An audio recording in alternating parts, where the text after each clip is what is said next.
The views and opinions expressed on this podcast are those of Kevin Jordan or his guests. These gardening tips and suggestions may work for you, as well as those from alternative sources. When using any garden products or tools, read and follow all label directions. And learn how to make your yard summer strong at bewatersmart.info. The Green Acres Garden Podcast is the podcast dedicated to helping gardeners hone their growing skills while we celebrate our love of plants. So whether you're new to growing or a seasoned gardener, you're sure to learn something new. Join the fun as we have conversations with world-class growers, passionate green thumbs, and professional garden experts from Green Acres Nursery and Supply. Listen every week. We'll answer questions you didn't know you had. And away we grow. Here we go, one and all. It's time to cultivate some garden knowledge and our love of growing. Welcome, everyone, to the show. This is the Green Acres Garden Podcast.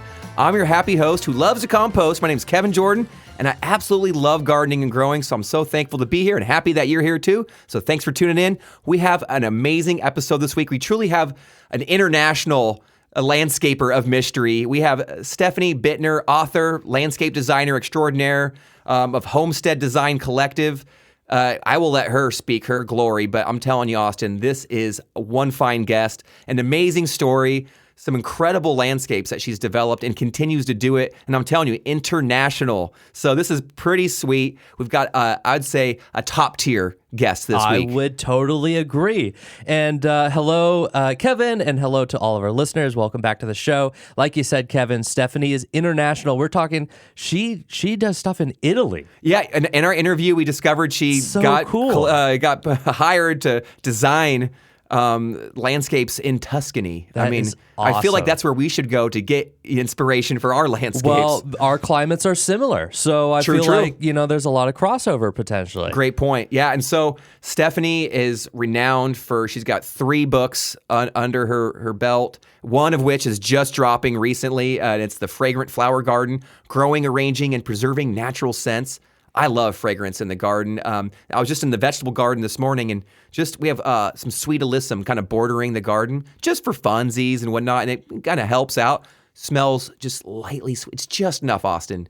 It's like one of those carbonated drinks that are so popular now that don't have any sugar. It just has essence of something. Just a little bit. And I love fragrance, so we're gonna get right into it. But and so much more. Actually, And before we move on, I just want to share that you mentioned her new book. Yeah, she's doing a book signing at Green Acres tomorrow. So this episode will come out Friday. The next day, Saturday, as you're listening to this, that's the 1st of June. What a great day.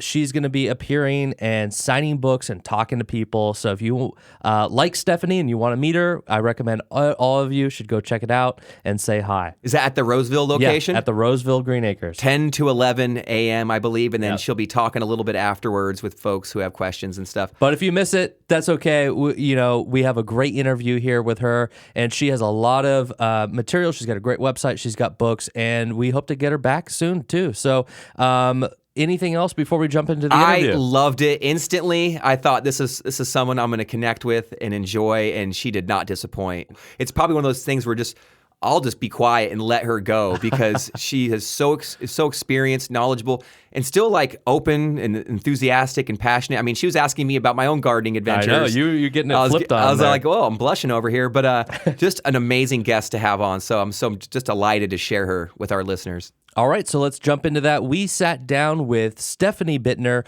over Zoom. Here we go. Let's do it. Well, hello there, Stephanie. How are you? I'm doing really well, Kevin. How about yourself? I am doing great. Please introduce yourself to our listeners. I know you're an author, a landscape designer, and so much more. So please tell us a little bit about yourself and what we're going to talk about today. Sure.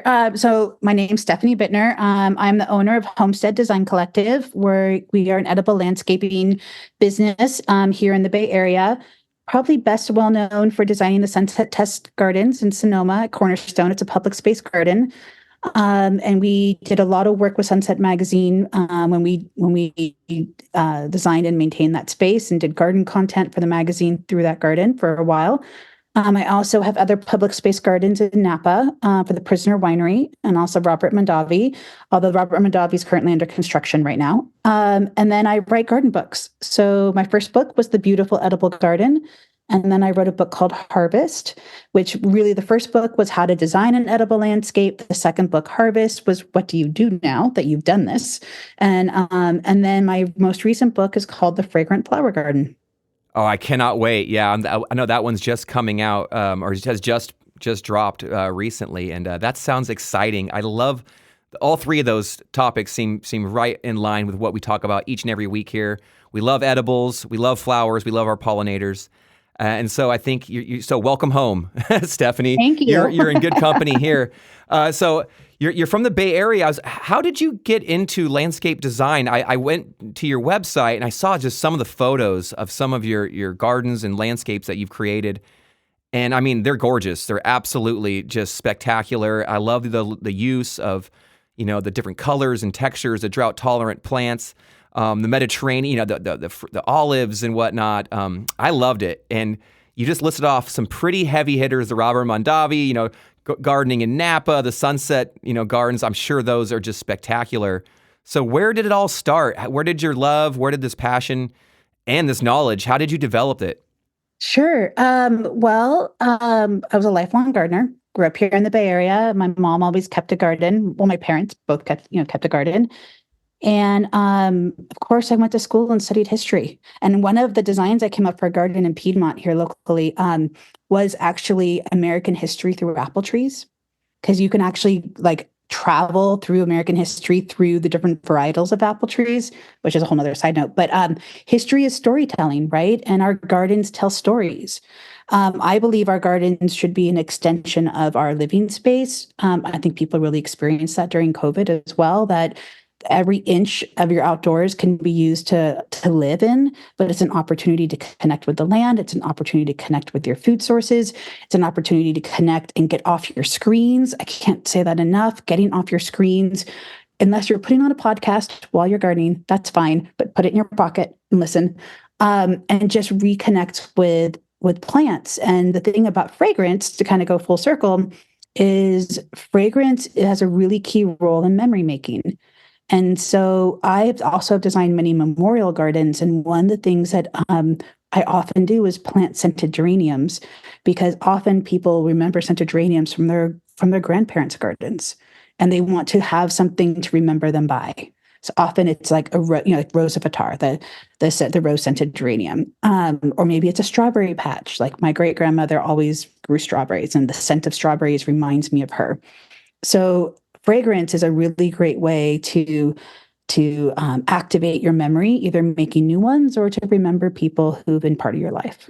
Absolutely. I love fragrance for memory invoking. Even today, I was in the garden working. I had a coworker come out, noticed we had some alyssum growing, some sweet alyssum, and instantly gave a story. Oh, this reminds me of being in the garden with my grandmother. I can still smell it now. And it's a very lightly fragrant, flower. It's not super strong, but even just that light scent is enough to be like, oh yeah, I remember being 5 years old again with my grandma in the garden. So I love it. I think there is so much value in that. And that's your new book right now. So that's The Fragrant Flower Garden, Growing, Arranging, and Preserving Natural Scents. When it comes to writing a new book about plants and gardening, where do you even start? How does one begin? Asking for a friend. Sure. I learned a lot about writing books through this process. So the third book, I will say, was much easier than the first. But really, structure. I mean, you're a teacher, right? So if you're going to write a book, you need to understand the structure of the book. And this book is structured in a way that in the very beginning, we talk about the actual gardening with fragrant plants. There's no plants listed up first at all. And it's really this idea of understanding the importance of organic gardening, because these are pollinator gardens, understanding what type of fragrance and what time of day your plants are fragrant, because that tells you who's pollinating it. We really kind of deep dive into that. And then I talk a lot about succession. So the idea is that, let's say you love lilacs, right? Lilacs have a short season. However, there are early, middle, and late varieties. So if lilacs are your thing and you have space for 3 lilacs, why not get an early variety, get a mid variety, get a late variety? So instead of 2 weeks of lilacs, you can have 6 weeks. Stretch it out. Stretch it out. Exactly. We do the same thing with our salad greens, right? You don't You want to know have it. food for 100 people in 1 week and have no salad the rest of the year. You plant small amounts that will be, harvestable each month. So the same idea when you plant a fragrant garden, how do you place the plants? You don't want to put two plants next to each other who both have really heady scents, which is a strong scents, right next to each other if they're going to be blooming at the same time. Instead, you want to spread them out. You want to have plants with subtle fragrance to be near a pathway so you can activate their fragrance by touching them. There are a lot of plants that need heat to be fragrant. So that might just be your hand rustling through them. Like if you think of lemon thyme, I Oh, I always have love lemon it. thyme through the pathway, right? Like my hands are all in it constantly, just shaking it up. I know, I love it. And you get the fragrance on your hands. Things like calendula is a fantastic edible flower, great medicinal plant, and it smells like hay. You can't smell it if you can't like get right up to it, get your hands over your nose, and really like put your nose in the flower. So it can't be deep into a planting bed. It needs to be right up front. So we talk about that. It's kind of like we had someone on here last week, Aaron Dillon of Four Winds Growers, talking about citrus trees and how it's awesome just to be able to walk out your land and have an edible landscape and just go outside in your patio and maybe grab a lime or grab a fresh orange or mandarin or lemon. And there's just, I don't know, it's hard to put a value on being able to just walk out and go grab some fresh fruit, or in your case, some fresh fragrant flowers. I love it. I think it's just fantastic. It's fantastic. And many of the super fragrant flowers and plants are also edible plants, right? The whole world of Mediterranean herbs are some of the most fragrant plants that we have in our planting palette. So I think food and flowers go hand in hand. You can't have food without pollinators. You can't have pollinators without flowers. A really beautiful and productive garden is going to have a little bit of everything, and it lasts longer. I mean, so many flowers. You're mentioning going to a florist, and there's amazing things happening in the organic flower farming community, like incredible things that you can buy. But if you're going to like Trader Joe's, or you're going to, and no offense to Trader Joe's, but just the idea is that you're going to like a big commercial space. Usually most of those flowers don't have any scent because they're bred to last on the shelf for a long time. So those roses are rarely fragrant. You really need to get back to the old varieties to get the fragrance, and that's what you can do in your garden.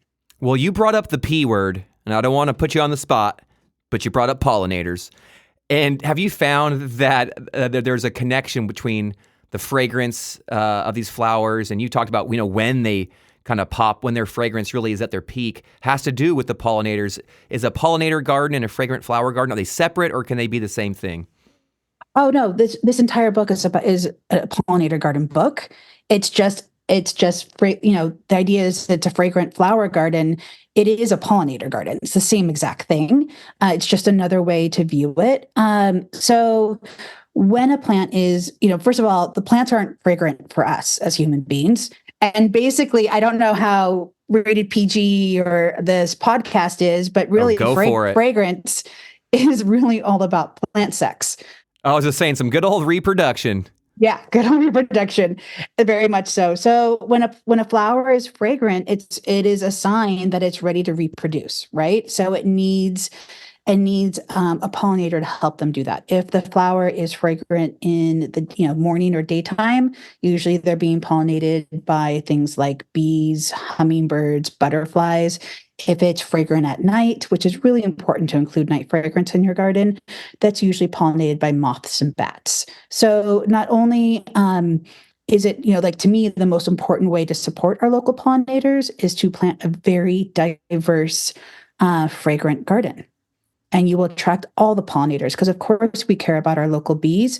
But if you go out to my garden, you're going to see so many pollinators. It's not just about the bees. Again, we're supporting them. We want bees in every form, but it's also about everybody else.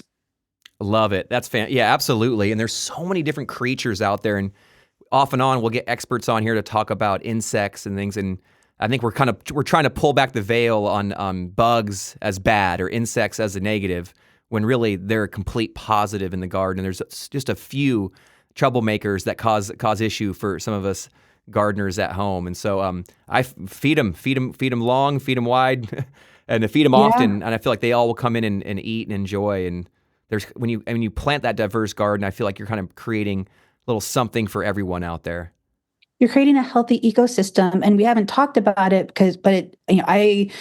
I have an organic edible landscaping company. We only garden organically, but it's really important that if you do have some of those bad bugs, that you don't come in with an all-purpose pesticide and just bomb your garden and kill everybody. First of all, it's not going to solve your pest problem. It's going to open you up to more, to be really frank. But besides that, one bad pest and then you have 20 good ones. You can learn how to deal with the bad pests, and also you will, if you do use anything besides worm castings and good compost and an occasional neem, you are going to be more than likely killing most of the insects that visit. And you need healthy insects. I just found a snake skin in my garden yesterday, and I wasn't really happy about it.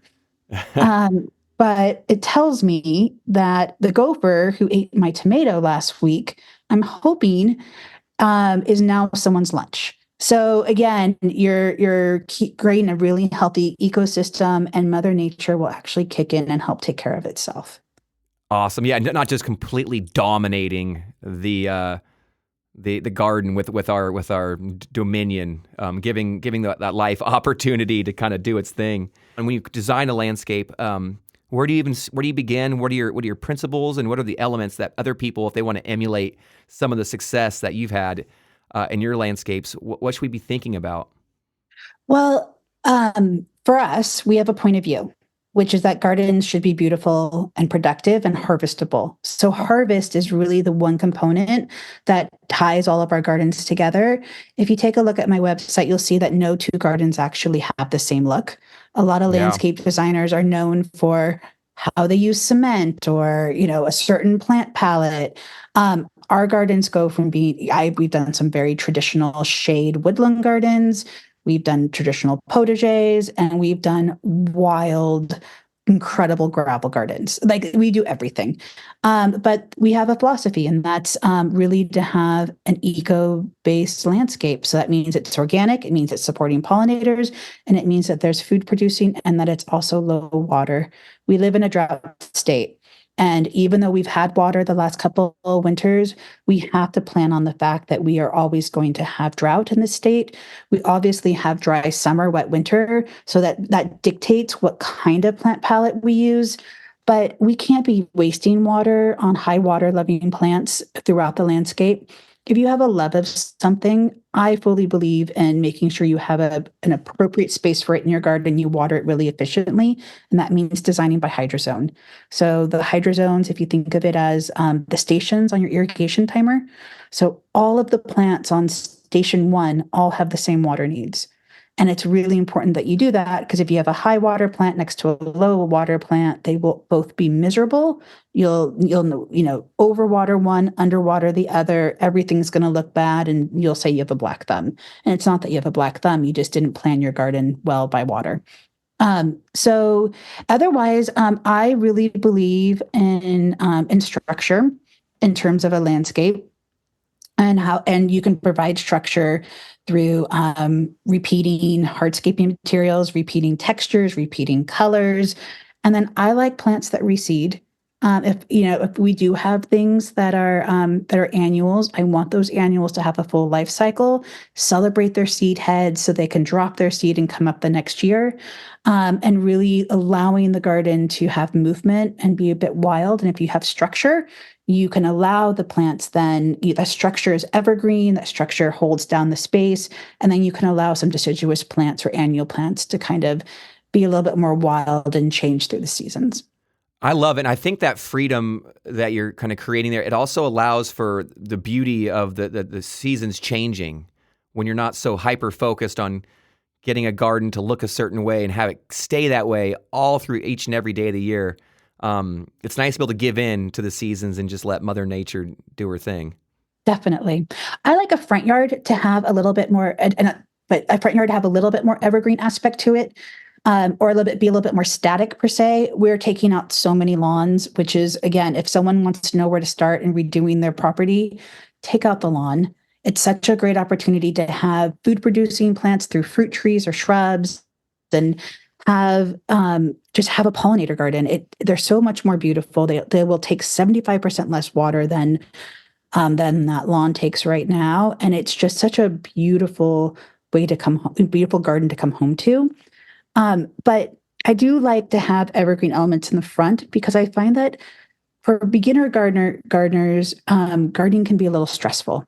And I think I understand because it's just learning a skill. But I think that if you can keep the front so when people come home that they're not worried about, I have to deadhead that plant, I have to deadhead this plant, like it's Yeah. this garden needs to be touched all the time. And maybe if you're going to grow roses, grow them in the back so that you aren't worried about deadheading every week. I actually, when I cut roses for my arrangements, I like having the spent flowers with the new flowers. I like the whole aspect of the plant, and I like to celebrate all the different pieces. I'll pick hydrangeas when they're brown and put them in my arrangements. I think they're so beautiful. But I think that kind of takes a little pressure off people. Well, it's great too because I think we have fallen in love with our lawns in the front. And now a lot of homes have kind of small little lots, and that little patch of green, we kind of hold on to it, but we think of it as being low maintenance, but or as ripping that out into a garden that might have pollinating plants. Maybe that's high maintenance, but no, you just kind of dispelled that with no. You can mix in some evergreens and use some plant choices that maybe will be a little more simple to take care of, give you a stable look throughout each season. So I think that's a great advice. Because I think a lot of people, they rip one thing out and if you jump head first into something completely new to you, you don't want to get in over your head. It's nice to kind of just work your way into it and create a landscape that you have the time, the effort, the energy, and the knowledge to maintain. Definitely. A lot of people, talk to me about how to get started. And sometimes it's as simple as like taking out the ornamental focal front yard tree and swapping it for a Fuyu persimmon just to start growing food. I mean, you can do some really simple changes in your garden. And other times when there's a larger space, it's great to invest into having a design. Just something that you can follow over the years. You can change your mind on things, but having a roadmap can be really helpful as well in terms of how to change your garden. Well, I'm curious. You brought up your passion for creating edible landscapes. We love that here. I love it as well. But what are some of your favorite choices for our climate here, our Mediterranean climate, and our zone? What do you think are some of the best edible landscape plant choices? Well, so when I talk about an edible landscape, I'm talking about the greater landscape and not the kitchen garden where we're growing annual vegetables. Yeah. So, obviously, right now we could talk vegetables all day long. I'd love to, but in terms of perennial plants that have a dual purpose that are really beautiful in the landscape, and also you can eat, you can make tea with, you can cut and put in a flower arrangement.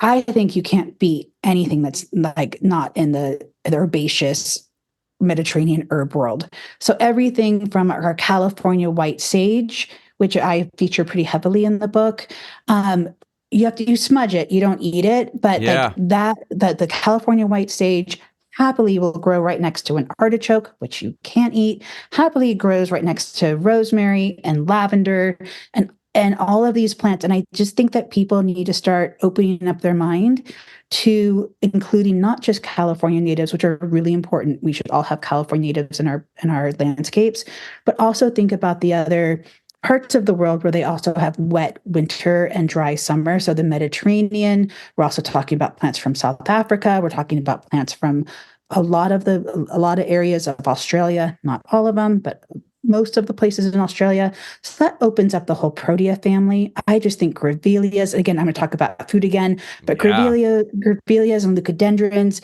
they are some of the most fabulous cuts. One flower of these plants costs like $15 at the florist shop. And if you grow a leucadendron, you'll have like 50 flowers on it in the winter. So really thinking about how you interact with these plants. So the edible plants, what you're looking for in the landscape is you're looking for the form of the plant. So let's say I mentioned persimmons before. Let's say you love magnolias, right? You love the look of a magnolia. I Well, as do. you're looking at edible trees, choose the persimmon. It also has a big glossy leaf.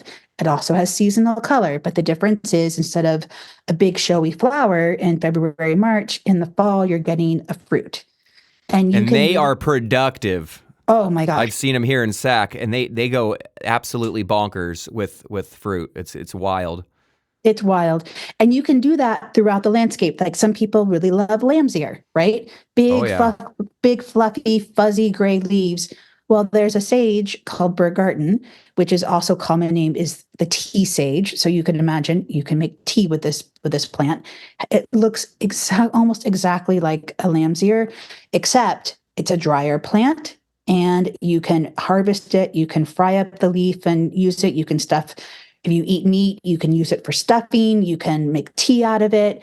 But in terms of the actual aesthetic of the garden, it provides the same kind of edging plant when it gives you the gray edging plant. So it's great. You can just make your way through the entire garden and find an edible swap for most ornamental plants. Fantastic. And then you even brought up ones that you can burn and like the smudging. So, and I think you used a term earlier like multi-use. Can you maybe, is that Yes. kind of similar to what we've been discussing? Yeah, so like my whole philosophy is like gardens take a lot of resources. You know, they take time, right? Because a garden isn't a farm. Farmers work 20 hours a day. It's a full-time profession. The idea is that we're gardening with food in our gardens. We're not farming our gardens unless you want to work 20 hours a day in your garden to grow all of your own food. So you have to have the resource of your time because more than likely you have a full-time job and maybe you have kids, maybe you have parents you're taking care of, whatever it is, but you don't have 20 hours a day to farm it. It's taking the resources also of water, which I've talked a lot about, but I can't say enough. Water is a really important resource, and we need to make sure if we're giving the garden that water, what can we get in return? And so the idea is that the garden gives you back in terms of harvest for your plate, harvest for your spice rack, harvest to make tea, harvest for your vase, whatever it is. But almost every plant that you put in your garden, you should be able to harvest. Well, that's awesome. Stephanie Bittner, author, landscape designer extraordinaire. Stephanie, if the good people are looking for you, how can we find you? I have a website, homesteaddesigncollective.com. I just started a Substack this week, so I'm blogging for free over at the Substack if anybody wants to go over there. The There we Substack's go. called The Beautiful Edible Garden. And then social media, I'm on Instagram, Homestead Design Collective. I'm kind of everywhere, but start with the website. It'll take you anywhere you want to go. Right on. Well, thank you so much, Stephanie. It has been a joy to talk with you and learn from you, and I cannot wait to see what you come up with next. Thank you so much. All right, we are back from our interview with Stephanie Bittner. Big thank you to Stephanie. It was a pleasure to meet you, and I'm excited about your in-person event tomorrow at the Roseville Green Acres. Hopefully people can make it out to that. If not, give her website a look, check out her books, and maybe put some of her garden practices to work in your garden, in your landscape, and in your design work. Kevin, what did you think? I loved it. She was fantastic, and she did not disappoint. A true professional. I love the succession, like choosing the flowers that are going to bloom at different periods, even if it's the same variety. It's fun to have things that are popping off at different times in the season.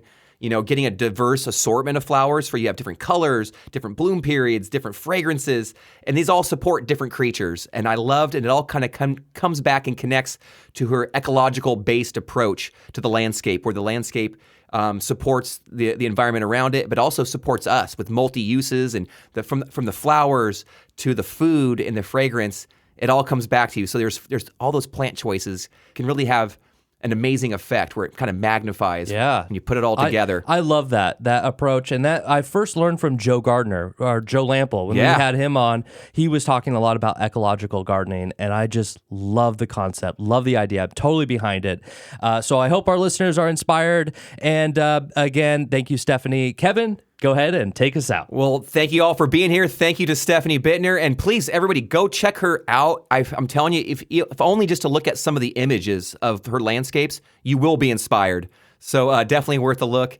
Until next time, garden friends, I am going to be busy out in my own garden. Things are ripping up. The heat is turning up, and those peppers, tomatoes, and all the summer crops, they need a little looking after. So I'll be Time to there. get to work. Until next week, garden friends, happy gardening to you all. Please go out, cultivate some joy, cultivate some love, cultivate some plants, and we'll see you next time. Happy gardening to you all, and please never stop growing.